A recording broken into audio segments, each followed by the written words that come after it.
Contact hit theaters in the summer of 1997 and asked the kind of question most blockbusters wouldn't touch.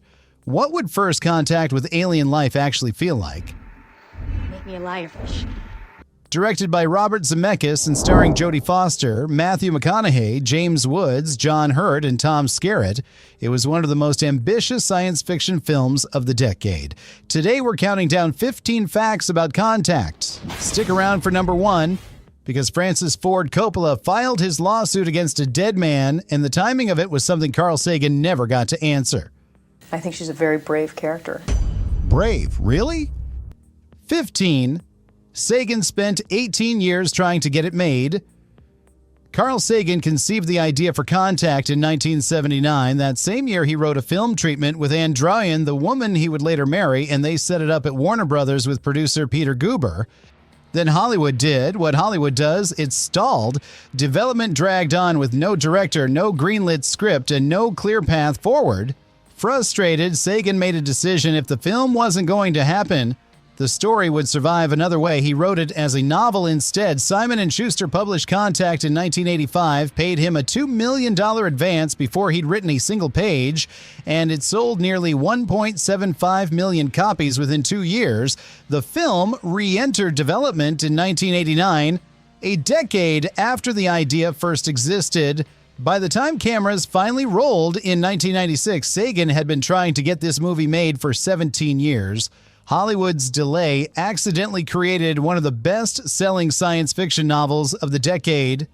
14. The Mad Max director got fired for wanting more time.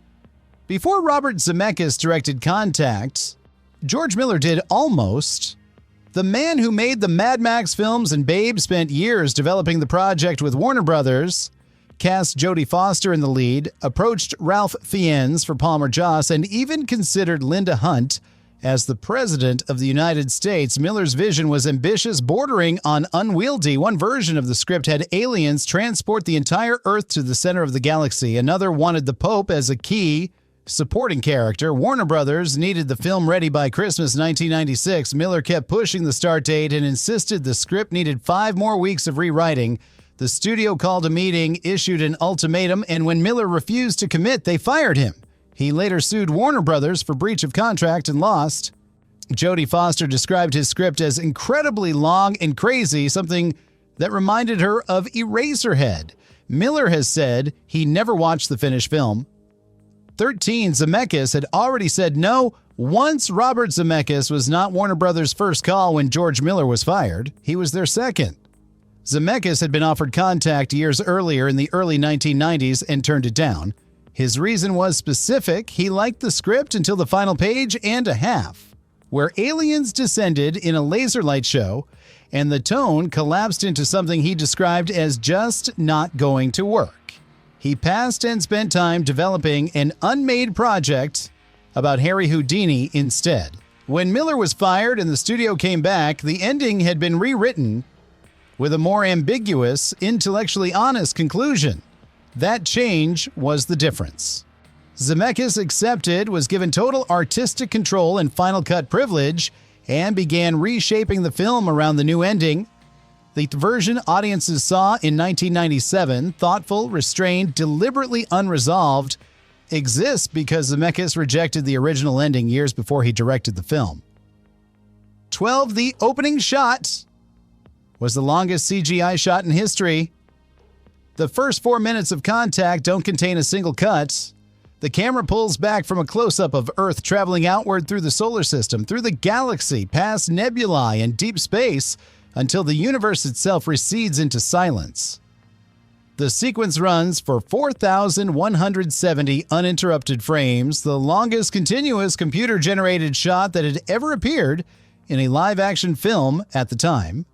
Every audio layer was designed to decay as the camera moved further from Earth. Contemporary radio signals first, then older broadcasts from decades past, then silence. The visual effects required the combined work of 8 separate companies, including Sony Pictures Imageworks, Peter Jackson's Weta Digital, and George Lucas's Industrial Light and Magic. It set the tone for the entire film before a single character appeared on screen. No one in the audience fully understood what they were watching. That was the point. 11. The machine was originally built for Terminator. 2. The alien transportation device at the center of contact, the massive spinning structure that sends Ellie through a wormhole, was not designed for this film. Concept artist Steve Berg had originally created the design for Terminator 2. Judgment Day is a time displacement device that never made the final cut. The design sat unused for years. When Contact needed a machine that felt genuinely alien and too large for human ambition, Berg's unused Terminator 2 concept was pulled out and reworked. Early drafts of the pod itself were based on a dodecahedron, a 12-sided geometric shape, which eventually evolved into a spherical capsule surrounded by a dodecahedral outer shell. The finished structure had to be enormous enough that audiences would feel humanity had built something it wasn't ready for. The machine that represented mankind's biggest leap forward started life as a deleted scene from a film about a killer robot. 10. And the real president complained about his cameo. 3 days after Contact opened in July 1997, Warner Brothers received a letter from White House counsel Charles Ruff. President Bill Clinton had not agreed to appear in the film. Director Robert Zemeckis had digitally composited real Clinton news footage taken from a press conference about the possible discovery of microbial life on a Martian meteorite into scenes where the president appears to comment on Ellie's alien signal.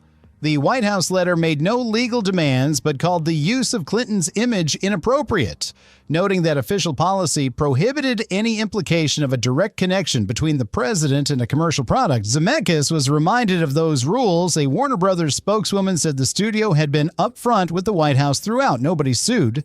Nobody edited the film. Clinton remained in it. The scenes stayed in every print. The complaint went on file, and audiences kept watching a sitting president endorse fictional alien contact. 9. Sagan died 8 days before Coppola sued his widow. Carl Sagan died on December 20th, 1996. Production was briefly halted on the news.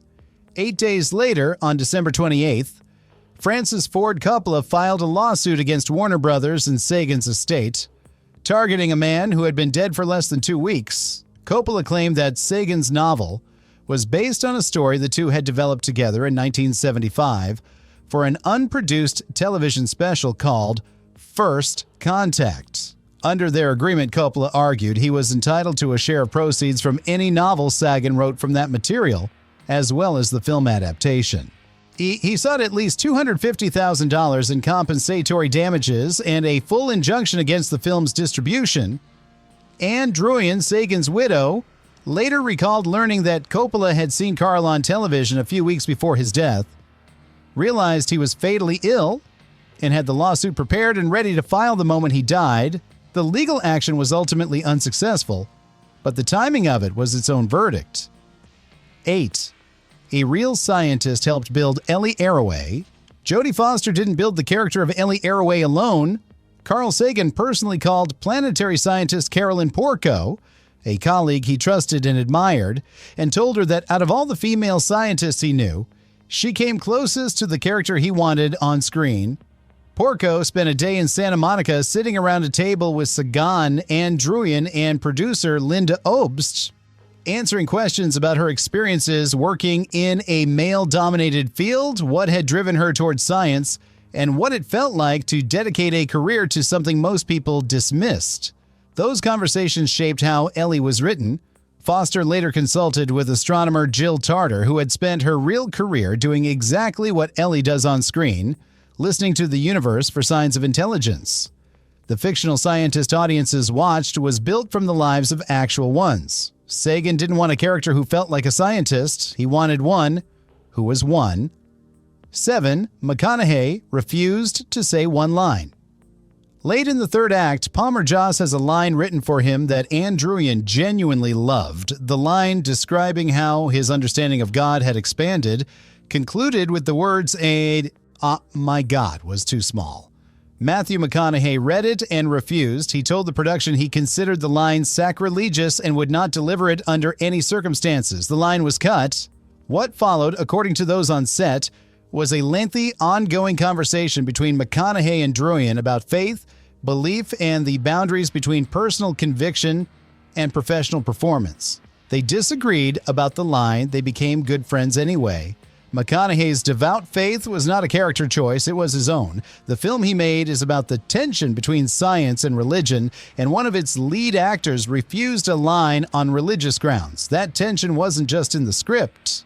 D6, CNN reporters playing themselves caused an ethics crisis. Contact featured 13 CNN anchors and correspondents playing themselves, Larry King, Bernard Shaw, and others appearing as real journalists covering the alien signal as though it were breaking news. The intent was authenticity, blurring the line between fiction and reality in a way that made the story feel credible. It worked on screen. It created a different problem off it. CNN's own reporters later questioned whether appearing in a Warner Brothers film, Warner Brothers having a financial relationship with CNN's parent company, compromised their journalistic independence. Larry King later said he didn't think having correspondents in movies was a good idea and that it created the impression the network was being manipulated by corporate parents. In the years following the film, CNN instituted a formal ethics review process requiring staff to clear off network appearances before accepting them.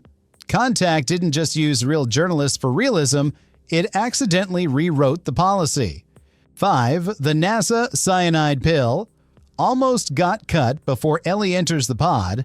She is handed a cyanide pill, a last resort if something goes catastrophically wrong during the journey. Carl Sagan insisted the details stay in the script, claiming that NASA had given such pills to astronauts on every mission. The film's NASA technical advisor, former flight director Gerald Griffin, pushed back directly, stating that NASA had never provided cyanide pills, and that a committed astronaut who wanted to end their life in space simply had to cut their oxygen supply. Apollo 13 veteran James Lovell dismissed the claim publicly after the film came out. Zemeckis kept it anyway on Sagan's insistence as a detail that added tension and felt consistent with the film Sagan wanted to make.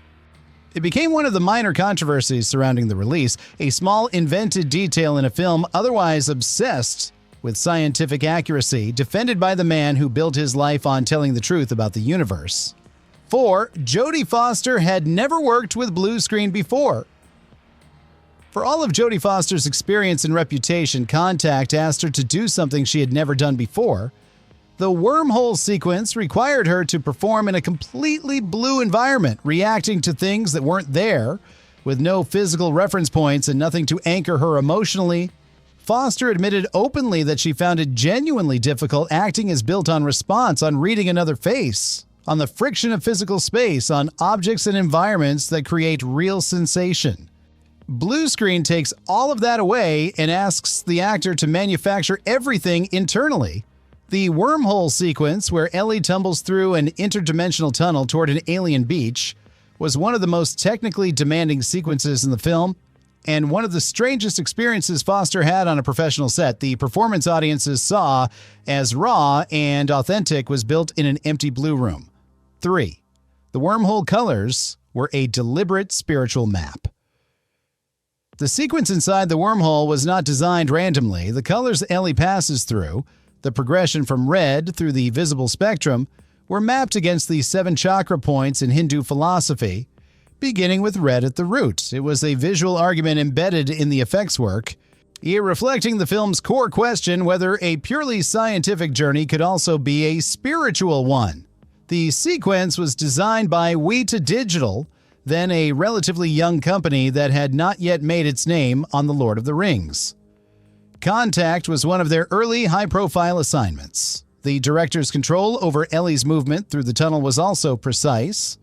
When she moves her head, according to Foster on the DVD commentary, the tunnel's direction shifts with her, making her the axis of the entire experience rather than a passenger inside it. A journey that looked like pure spectacle was built with philosophy underneath. 2. Sagan visited the set. 1 month before he died. Carl Sagan was dying while Contact was being filmed. He had been diagnosed with myelodysplasia, a bone marrow disease, in 1994 and was undergoing treatment throughout production. Despite that, he remained involved in every way he could. He held academic conferences for the cast and crew, presenting a detailed history of astronomy and the science behind the film. He visited the set in Washington, D.C. roughly a month before he died. One of his last public appearances, Jodie Foster traveled to Seattle to spend time with Sagan and Druyan while he was receiving bone marrow transplants. When Sagan died on December 20th, 1996, with the film still 5 months from release, production paused. The final frame of Contact carries a simple dedication for Carl, a man who spent his life asking whether anyone else was out there died without seeing the film he had tried to make for 17 years. The universe he loved so much didn't give him quite enough time. 1. Coppola filed his lawsuit while Sagan's body was still warm. The most disturbing story surrounding Contact isn't about the making of the film. It's about what happened 8 days after Carl Sagan died.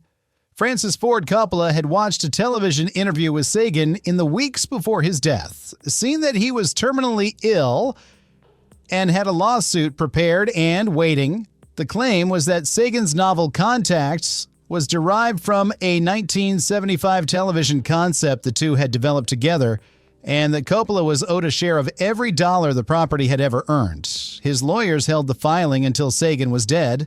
On December 28, 1996, 8 days after the funeral, the lawsuit landed. Coppola sought $250,000 in damages and a full injunction against the film's release. Anne Druyan, still grieving, found herself facing a legal battle filed by a man who had waited for her husband to die before making his move. The case was ultimately dismissed. The film was released. Sagan's name stayed on it, but the lawsuit timed to a deathbed remains one of the ugliest chapters in a production full of them. Carl Sagan spent 18 years trying to get Contact made. He never got to see it, and someone filed papers against his estate. Before the ground had time to settle, a film that took 18 years, 2 fired directors, a lawsuit filed against a dead man, and a real president's objection to reach the screen. Which fact hit you hardest? Drop it in the comments. Subscribe for more deep dives into the films that ask the questions nobody else would. Until next time.